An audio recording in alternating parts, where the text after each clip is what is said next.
శుక్లాంబరధరం విష్ణుం శశివర్ణం చతుర్భుజం ప్రసన్నవదనం ధ్యాయేత్ సర్వవిఘ్నోపశాంతయేత్.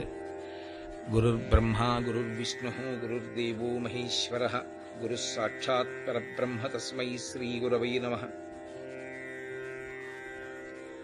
వ్యాసాయ విష్ణురూపాయ వ్యాసరూపాయ విష్ణవే నమో వై బ్రహ్మనిధయే వాసిష్ఠాయ నమో నమః. కూజంతం రామ రామేతి మధురం మధురాక్షరం ఆరుహ్య కవితాశాఖాం వందే వాల్మీకికోకిలం. శ్రుతిస్మృతిపురాణానాం ఆలయం కరుణాలయం నమామి భగవత్పాదశంకరం లోకశంకరం. వాగర్ధావివ సంపృక్తౌ వాగర్ధప్రతిపత్తయే జగతః పితరౌ వందే పార్వతీపరమేశ్వరౌ. సూక్తిం సమగ్రేతు న స్వయమేవ లక్ష్మీః శ్రీరంగరాజమహిషీ మధురైః కటాక్షైః. వైదగ్ధ్యవర్ణగుణగుంభనగౌరవైర్యాం కండూలకర్ణకుహరాः కవయోధయంతి. హైమోర్ధ్వపుండ్రమజహన్మకుటం సునాసం మందస్మితం మకరకుండలచారుగండం బింబాధరం బహుళదీర్ఘకృపాకటాక్షం. శ్రీవేంకటేశముఖమాత్మనిసన్నిధత్తాం. విమలపటీ కమలకుటీ పుస్తకరుద్రాక్షసస్తహస్తపుటీ కామాక్షీ పక్ష్మలాక్షీ కలితవిపంచీ విభాసి వైరించీ.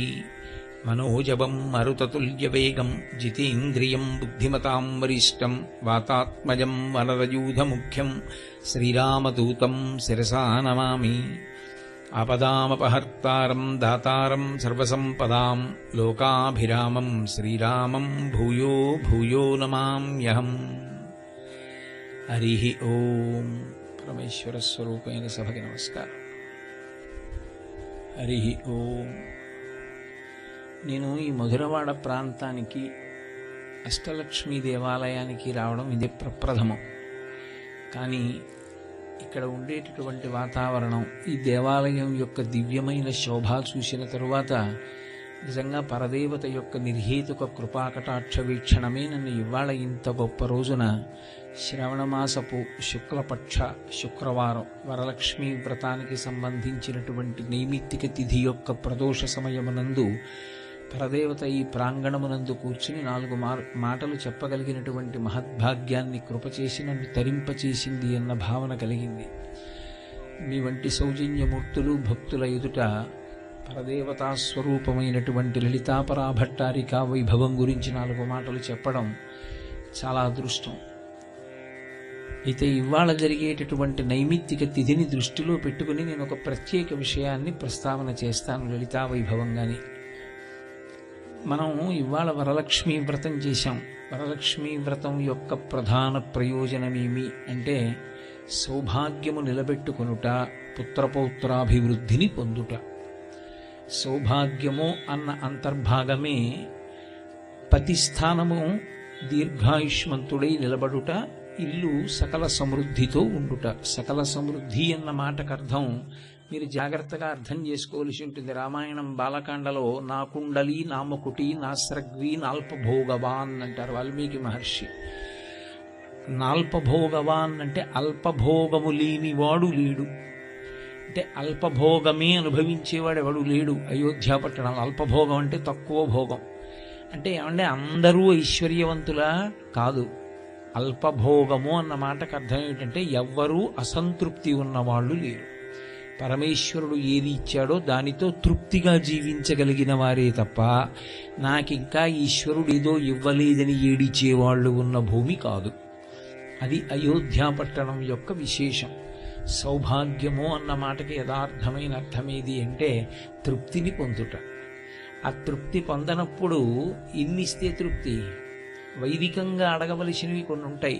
సంతానం ఆరోగ్యంగా చక్కగా ఉండాలి, భర్త దీర్ఘాయుష్మంతుడై ఆరోగ్యంగా తన 5వ తనం నిలబడాలి. ఇవి కోరుకోవడం దోషం కాదు. ఐశ్వర్యంలో ఎంత ఉంటే తృప్తి అంటే దానికి ఏమీ హద్దేమీ లేదు. కాబట్టి పరదేవత యొక్క స్వరూపమైనటువంటి వరలక్ష్మీదేవి ఇవాల్టి రోజున చేసేటటువంటి వరలక్ష్మీ వ్రతం చేత ప్రీతురాలై ఆ తల్లి సౌభాగ్యాన్ని సంతానాన్ని చక్కగా కాపాడేటటువంటి లక్షణము కలిగినటువంటి విశేష తిథి. ఆ వరలక్ష్మీ వ్రతానికి సంబంధించినటువంటి పవిత్రమైన రోజు కనుక తత్సంబంధం ఉండేటటువంటి విషయాన్ని నేను లలితాపరా భట్టారికా స్వరూపం గురించి మనవి చేస్తాను. సువాసిని స్వరూపమునకుండేటటువంటి ప్రధానమైన లక్షణమేమి అని ఒక ప్రశ్న. సువాసిని అంటే సువాసిని సువాసిన్యర్చన ప్రీత అని లలితాపరా భట్టారికా స్వరూపానికి 2 నామాలు. సువాసిని ఆమె, సువాసినిగా ఈ లోకమునందున్నటువంటి స్త్రీలు. సువాసిన్యర్చన ప్రీత, అటువంటి సువాసినుల చేత అర్చింపబడుట యందు ప్రీతి పొంది ఉండేటటువంటి తల్లి.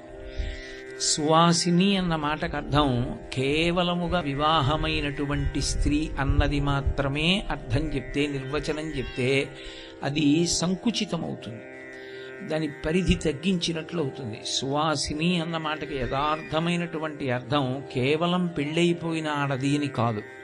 ఇప్పుడు శారదా నవరాత్రులు వస్తున్నాయి, ఇంకా ఆశ్వీజ మాసం కొద్ది రోజుల్లో. అప్పుడు సువాసిని పూజ అని చేస్తారు ప్రత్యేకంగా. ప్రతిరోజు సువాసిని పూజ, బాల పూజ ఉంటాయి, కుమారి పూజ. అందులో సువాసిని పూజ చేసేటప్పుడు చాలా చోట్ల లక్ష్మీదేవి యొక్క నామములతో కానీ లలితాష్టోత్తరం కానీ చేస్తూ ఉంటారు. కానీ అది కాదు, కల్పం అలా లేదు. సువాసిని పూజ చేసేటప్పుడు సువాసిని పూజకి సంబంధించిన నామములనే చదవాలి. సువాసిని పూజలో ఈ లోకమునందు వివాహమైనటువంటి ఒక గృహిణి ఎందుచేత పూజ పొందడానికి అర్హురాలైందో తద్విశేషములను సమన్వయం చేస్తూ నామములు చెప్తారు. ఆ నామముల చేత ఆమె పూజార్హత పొందినది అన్న విషయం మీకు అర్థమవుతుంది. పరదేవత సువాసిని, పరదేవతా లక్షణము ప్రకాశించినటువంటి గృహిణి సువాసిని.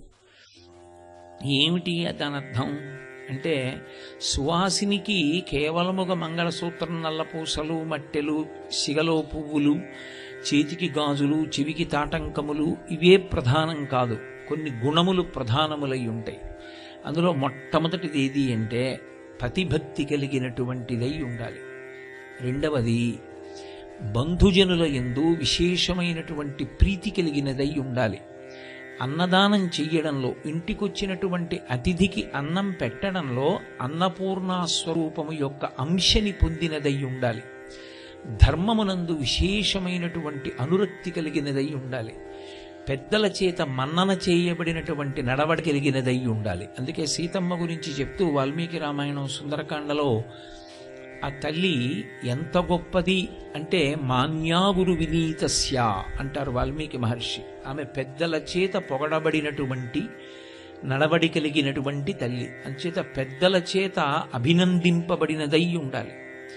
అటువంటి లక్షణములు కలిగి ఉన్నదైతే ఆమె సువాసిని పూజ పొందుటకు అర్హురాలు. కేవలము పెళ్ళైపోయిందండి అందుకుని తీసుకొచ్చి సువాసిని పూజకి కూర్చోపెడతాను అంటే నాకేం అభ్యంతరం లేదు, కానీ శాస్త్రం అలా అంగీకరించదు. కేవలం పెళ్ళవడం సువాసినిత్వం కాదు, పెళ్ళి అయిన తరువాత ఈ గుణములను పొంది ఉండడం సువాసినిత్వం. ఆమె పుత్రపౌత్రాభివృద్ధి యందు అనురక్తి కలిగినదై ఉండాలి. నేను కొడుకుల్ని మనవల్ని చూడాలనేటటువంటి ఉత్సాహము కలిగినదై ఉండాలి. ఈ లక్షణములు ఉంటేనే సువాసిని. ఈ లక్షణములు మొట్టమొదట ఉన్నదెవరికి అని అడిగారు. ఈ లక్షణములు మొట్టమొదట ఉన్నదెవరికి అంటే తల్లి జగన్మాత అయినటువంటి లలితాపరా భట్టారికా స్వరూపానికి. ఆ తల్లి సువాసిని.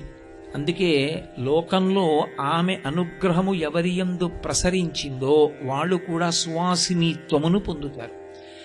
ఆ సువాసిని అసలు నిత్య సువాసిని అయిన అమ్మ సువాసిన్యర్చన ప్రీత, సువాసినుల చేత అర్చన పొందుట యందు ప్రీతి కలిగి ఉంటుంది. మీరు చూడండి, మనకి ఏదైనా ఒక వ్రతం చేస్తున్నారు అంటే ఆడవాళ్ళకి సంబంధించినంత వరకు ఒక ప్రత్యేక నియమం ఒకటి ఉంటుంది. ఏమిటది అంటే స్త్రీలు చేసేటటువంటి వ్రతములన్నీ కూడా రెండుగా మారుతాయి. ఒకటి వివాహపూర్వమునందు చేసేవి, ఒకటి వివాహానంతరము చేసేవి. వివాహపూర్వం చేసేటటువంటి వ్రతాలకన్నిటికీ ప్రయోజనం ఒక్కటే, మంచి భర్త రావాలి. వివాహానంతరము చేసేటటువంటి వ్రతములకన్నిటికీ ఫలితము ఒక్కటే, నా భర్త, నా మరిది లేదా మరుదులు నా అత్తింటి వారు, బిడ్డలు, పుట్టింటి వారు కూడా సౌఖ్యంగా ఉండాలి. మొదట అత్తింటి వారిని చెప్తుంది, తర్వాత పుట్టినింటి వారిని చెప్తుంది. మగవాడు అలా చెప్పడం, ఆడదొక్కతే చెప్తుంది. అందుచేతనే ఒక స్త్రీని ప్రశ్నిస్తే అమ్మ మీరెవరు అని అడిగితే నేను ఫలానా వారి కోడలని చెప్తుంది. అది వైదికం. అందుకే సీతమ్మ పృథివ్యారాజసింహానాం ముఖ్యస్య విదితాత్మనః స్నుషా దశరథస్యాహం శత్రుసైన్య ప్రతాపినః